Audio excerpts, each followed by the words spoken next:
Welcome to the Smarter Science of Slim, the scientifically proven program where you eat more and exercise less to burn fat and boost health. Eat smarter, exercise smarter, live better. I am so ready for that. Hi everyone, this is Carrie Brown at the SANE Show, and with me I have the dashing Jonathan Bailor. Dashing, indeed, I guess. I'm not sure. Dashing is one of those words which is not used as frequently anymore. That's why I used it. It's underused. It is an underappreciated word, dashing. It is an there was a word I used the other day which was not, I don't remember. Anyway, dashing. We are going to continue with delightful reader questions this week, or listener questions, or viewer questions, depending on whether community questions. Questions from dashing people. Yes. All right. So first up, we have a question from Mel Kershaw, who wants to know, can you eat too much protein? And with smoothies and shakes, can you put on weight if the ratios of what you put in them are not right?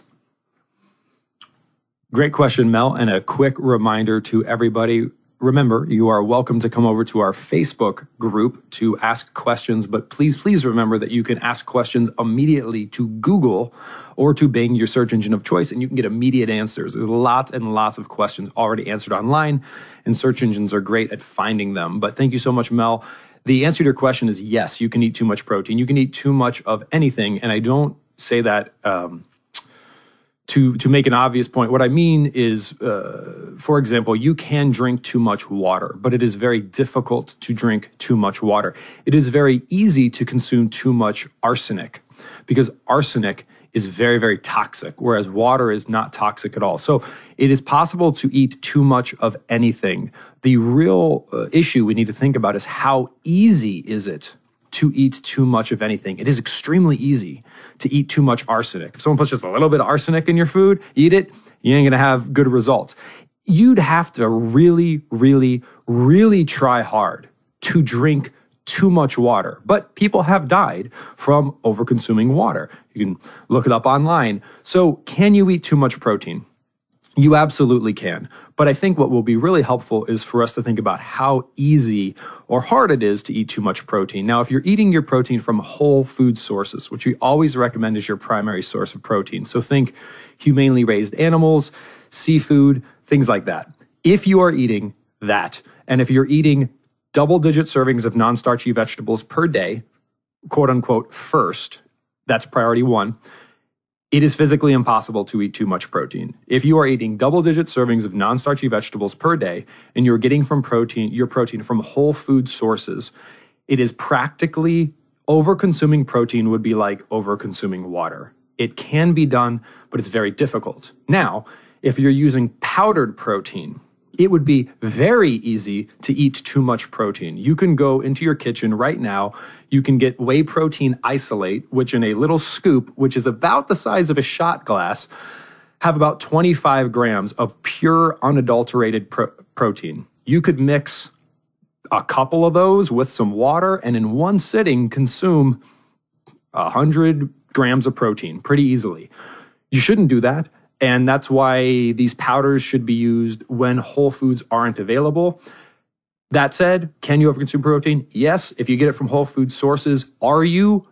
No. If you're taking a bunch of protein powders in, can you? And can that cause you to gain weight? It absolutely could. If you overdo anything, you would gain weight. But chances are, if you're gaining weight, it's not because you're consuming too much protein. Got it. Does that make sense? Yes. Was that too loquacious of an answer, or does it make sense? It made sense to me. All right. The other thing I just wanted to throw in, and again, from my experience of the past 8 weeks, is that Jonathan, the guidelines that Jonathan has in the Calorie Myth are for at least three 30-gram servings of protein a day. I wanted to let you know that those are, or remind you that those are guidelines. So for me, I do that in the morning and I do that in the evening, but I just don't have the appetite to do that as lunch as well. So in the morning I have protein with breakfast, and in the evening I do too, but at lunchtime I just have a huge salad. I just have the veggies. And a lot of people have asked me, is that okay? And the answer is, you know, I'm losing weight like I'm melting. So losing fat. Sorry, old habits die hard. I am losing fat like it's going out of fashion, eating 2 servings of protein a day, not 3. So for me, I looked at the guidelines, but I did what worked for my appetite. And yes, that's working. Thank you so much, Carrie. I remember we wanted to talk about this in the last show, and we got so caught up in our topics. This is extremely, extremely important. And we've said it, and we're going to keep saying it, because even I forget it as well, which is, before we were recording today, Carrie was asking me a bunch of questions about weight training. Great. They were great questions. But prior to those questions, Carrie came in and she was beaming. And the reason she was beaming was because, again, just like last time I saw her 4 weeks ago, she just looked like amazing. She looked even more amazing now. And I don't mean just in the traditional sense. I mean, skin, eyes, everything. Just looks like a vibrant human being. And she said something like, wow, Jonathan, before I felt like no matter what I did, I couldn't burn fat. Now I feel like I don't understand how what I'm doing, which doesn't really seem like that much, is just causing me to burn all this fat. And then she asked me all these questions. Is this right? Is this right? Is this, what about this? What about this? And then we kind of popped up and said, oh, hey, Carrie, if you're effortlessly burning fat, chances are whatever you're doing is awesome. So keep doing it. So again, if what you're doing is moving you in the right direction, chances are you're on the right track. Don't beat yourself up. If what you're doing isn't working, then you might want to try something else. But is it right or wrong? Well, what are the results it's giving you? Yep. So for me, yes, I'm no longer hung up on the fact that I don't eat 3 servings of protein a day, because eating 2 a day with all the veggies is working really, really well for me. So I'm not going to worry about it anymore. And not to get too philosophical, but as humans, we have a tendency to focus sometimes to confuse means with ends. Let me explain this for a second. So eating 3 30-gram servings of protein per day is a means, it is an approach, it is a technique to achieve the end of a lowered set point, right? For example, being a certain denomination of a religion is a means to go to heaven. Conceptually, at the end, the goal is to get to heaven. The goal in our world is to get to a lowered set point. Focus on the end, not so much the means, right? Is it high carb, high fat, low fat? Clearly, high quality is better than low quality. That's just true. That's like saying truth is better than lying, and that smiling is better than frowning.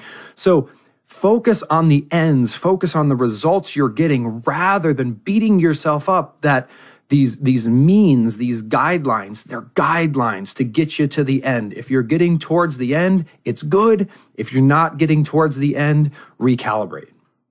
Got it. What is next from our wonderful listeners, Carrie?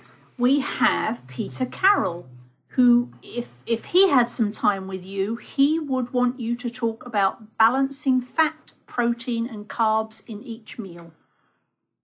Perfect question to follow up on the question just asked, because the ratio of fat, protein, and carbs you eat is incredibly dependent on what you're trying to accomplish in your life and what your taste preferences are.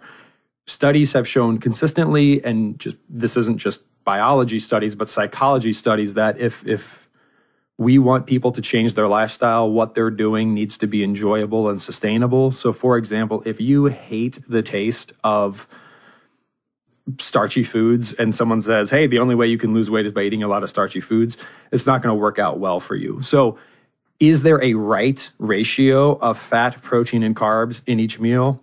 No, there is no more a right ratio of fat, protein, and carbs per meal than there is a right outfit for you to wear. You just say, What outfit should I wear? Well, I don't know. Where are you going? What are you doing? Who are you with? What kind of a body structure do you have? What kind of an image are you trying to give off? I would really recommend Peter and all the other dashing listeners out there, focus on food first in this order. Non-starchy vegetables, half your plate.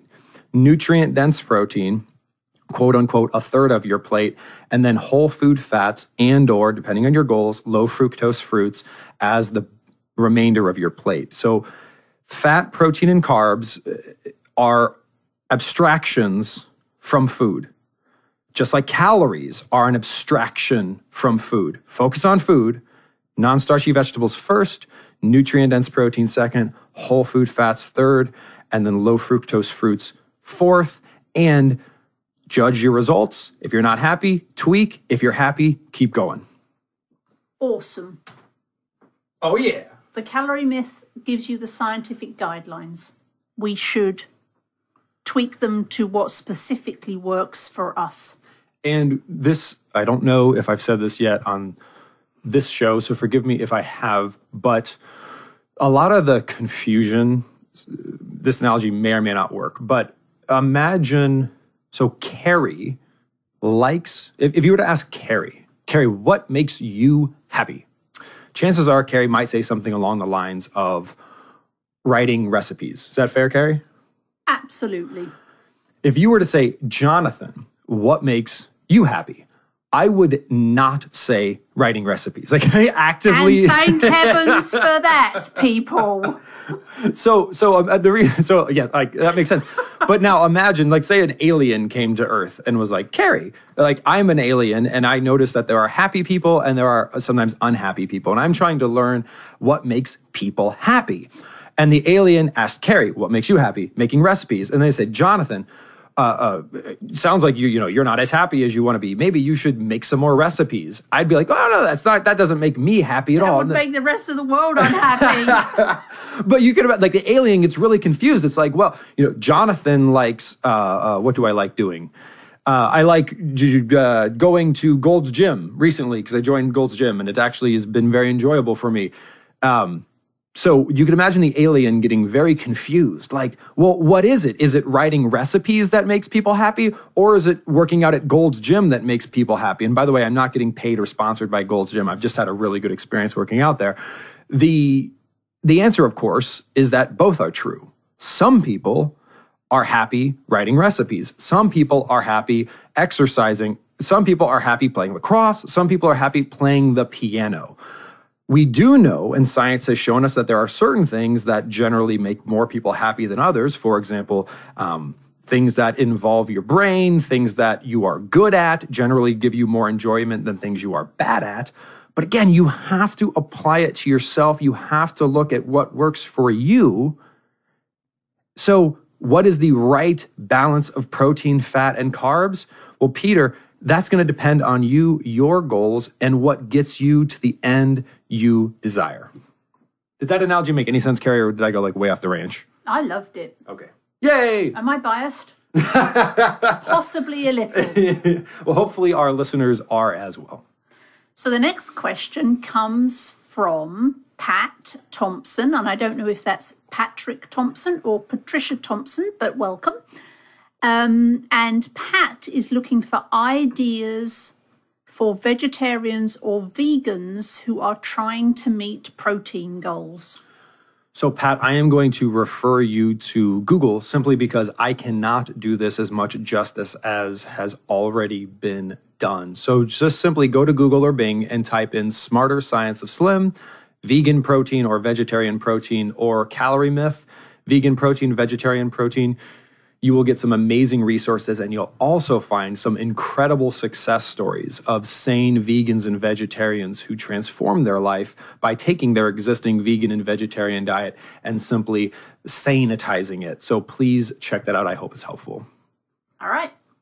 The next question comes from Michelle Bishop. And Michelle wants to know about measuring raw vegetables. Carrie, you can answer this one. Ooh, can I?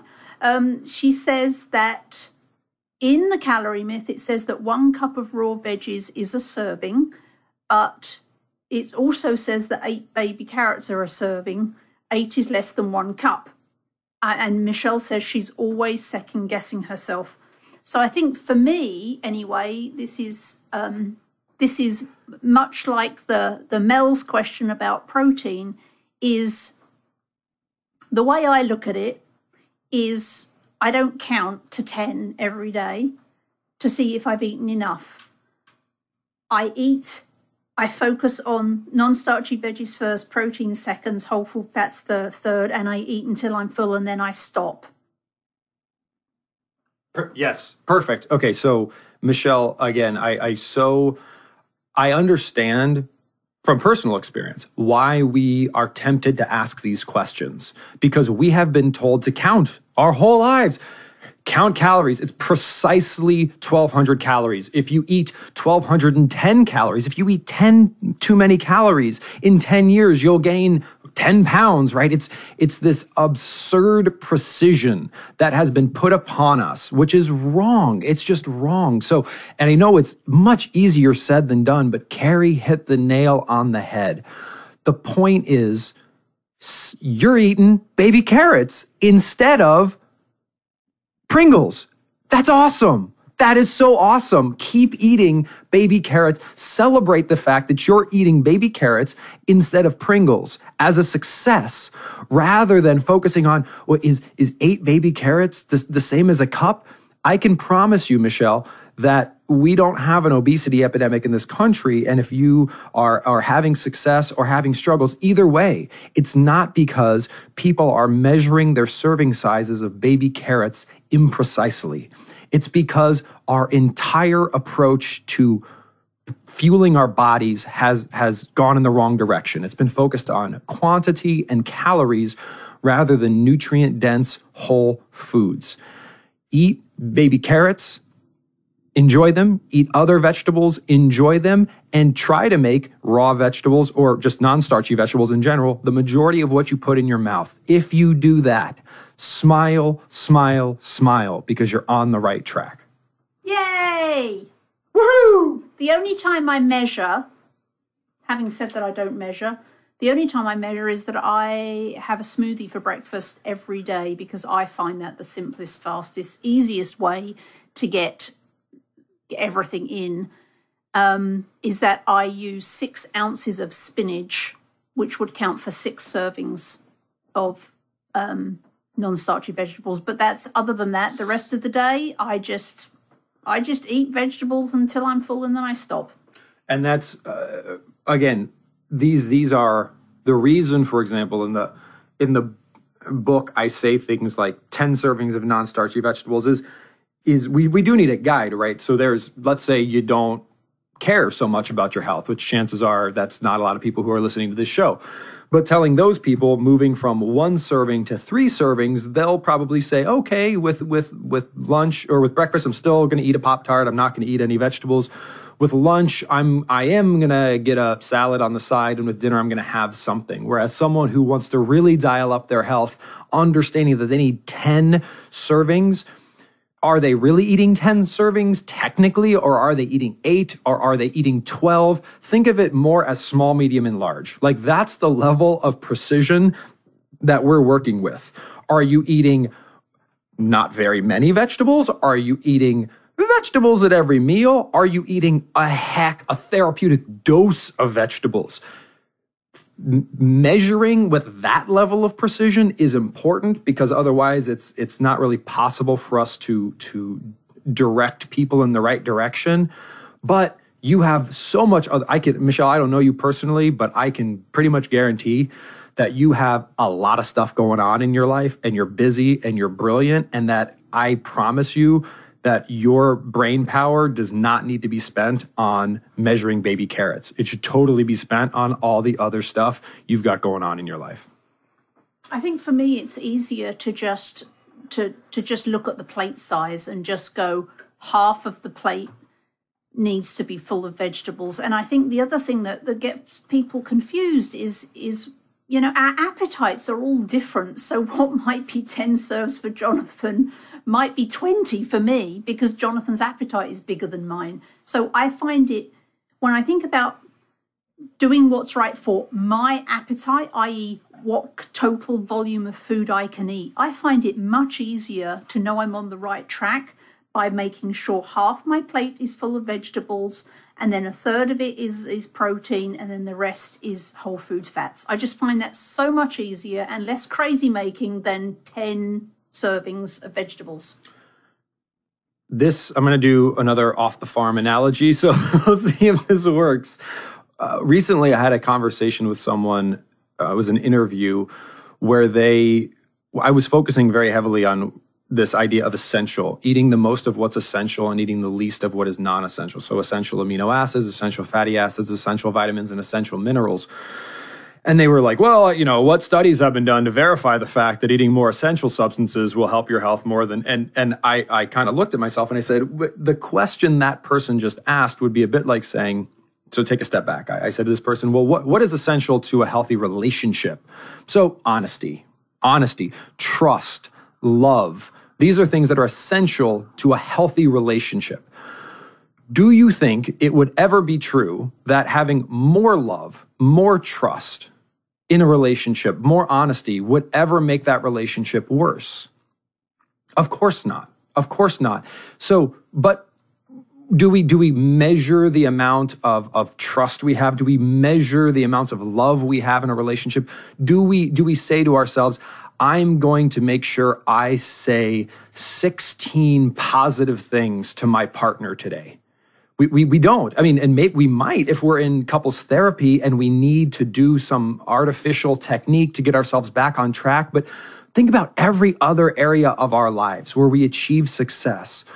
We usually achieve success because we get, generally, here's what needs to happen. What needs to happen to have a happy, successful relationship is you need to be honest. You need to be loving. There are these essential things where the more of them you can do, the happier you'll be, the healthier your relationship will be. The same thing applies to your relationship with yourself and with your body. There are essential things: vitamins, minerals, amino acids, fatty acids. Focus on maximizing the amount of those, and this becomes really simple, really fast. The next question we have comes from Debbie Gallo, and this kind of just rolls on from what we've just talked about.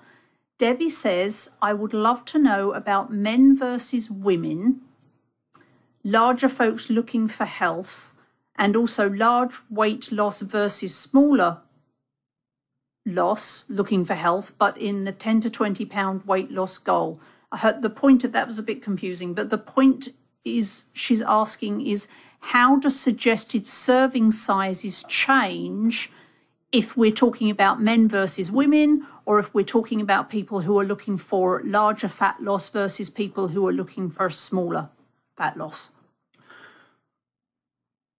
I'll give you the specific answer, and then I'll give you one more general answer. So the specific answer is, I think most of the serving sizes are generally, we try to frame them relative to your body, meaning that we say it's like one hand, one palm, one fist, one thumb.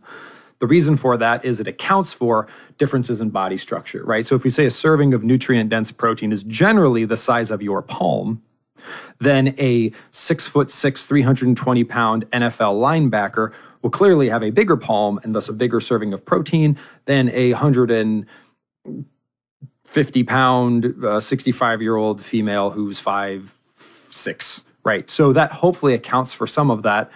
But really, I'm going to beat the dead horse or the living horse. I'm going to further invigorate the living horse.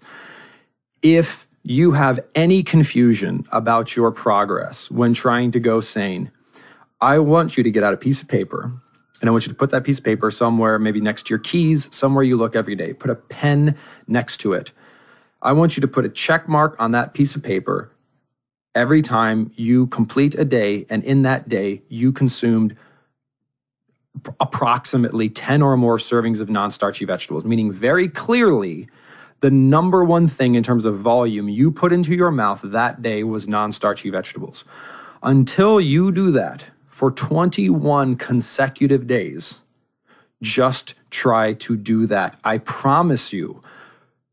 That is like the one thing where if you get that right, a bunch of other things happen, because you can't overeat nonsense if you're eating all those vegetables. As you start eating those vegetables, your tastes will change and you'll resensitize your sweet taste buds and things will miraculously start tasting better. So again, serving sizes, what about this versus that versus him, 21 days, double-digit servings of non-starchy vegetables. Simplify and savor the results. And remember, one of the overarching things that Jonathan always says is eat when you're hungry, stop when you're full. That is going to be a completely different looking plate of food that Jonathan would eat versus what I would eat, because my appetite is so much smaller than his. So eat when you're hungry, stop when you're full, focus on non-starchy vegetables. It's all goodness. Beautiful. Well, thank you so much, Mel, Peter, Pat, Michelle, and Debbie. And we will pick up with the dashing Tom Fleming next week. So again, folks, thank you so much for tuning in as always. And remember, this week and every week after, eat smarter, exercise smarter, and live better. We'll chat with you soon. See ya. Wait, don't stop listening yet. You can get fabulous free SANE recipes over at carriebrown.com. And don't forget your 100% free eating and exercise quick start program, as well as free, fun, daily tips delivered right into your inbox at bailorgroup.com. That's BAILOR group.com.